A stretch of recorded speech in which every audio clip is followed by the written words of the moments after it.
L'amphithéâtre des humanités de la faculté des lettres, arts et sciences humaines renoue avec les conférences académiques. Et pour ce redémarrage, le professeur Didier Ngalebaye a présenté le modèle de l'épistémo-éthique comme l'une des solutions alternatives à la recherche de la vérité dans les universités, des sociétés, dans le contexte de l'oralité. Pour ce philosophe, ce nouveau modèle est un trait d'union entre la connaissance et les valeurs propres aux communautés. Ce modèle a deux avantages. Il réconcilie le monde de la décision, donc la décision publique, privée, associative, avec le monde de la recherche, donc l'université. Le deuxième avantage, c'est qu'une fois qu'on a cette réconciliation, l'université est réconciliée avec la société. Dans chaque secteur, on aura fait une évaluation épistémo-éthique. En économie, par exemple, on voit comment on gérait l'économie avant l'arrivée du colonisateur.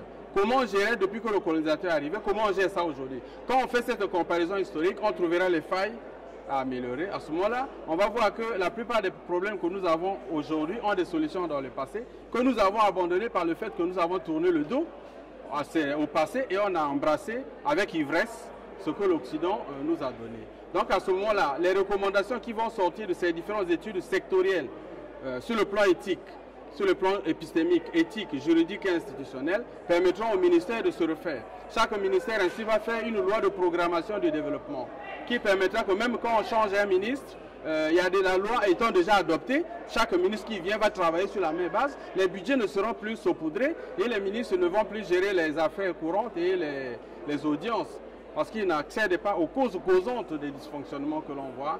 Donc ce modèle est très pratique. Le professeur Didier Ngalebaye, dans sa démarche, veut aussi faciliter le travail de recherche des étudiants qui sont souvent butés au modèle calqué sur le prototype occidental. J'ai fait la méthode épistémo-éthique pour surmonter cette difficulté liée à l'absence de documents écrits pour permettre de faire la recherche sur l'ensemble du temps. À partir de ce moment-là, le modèle consiste lorsqu'on a n'importe quel sujet, l'éducation, quoi, alors on fait le diagnostic historique, on retrouve les données des périodes antécoloniales, coloniales et post-coloniales, on compare avec la réalité d'aujourd'hui, où nous avons l'essentiel qui vient de l'Occident, et le peu d'espace qui reste, qui relève de notre mémoire. Quand on compare ça, alors on peut maintenant proposer des solutions sur le plan épistémique de la connaissance, sur le plan éthique des valeurs humaines partagées, sur le plan juridique, les normes qui peuvent alimenter le droit aujourd'hui. Ce que j'ai retenu, c'est qu'il faut promouvoir les traditions orales et pour les reconstituer, il faut procéder par le modèle qu'il appelle le modèle épistémo-éthique qui permet, n'est-ce pas, de comprendre les savoirs endogènes, les savoirs exogènes, en procédant par la reconstruction du passé, sans négliger les bases laissées par nos traditions ancestrales.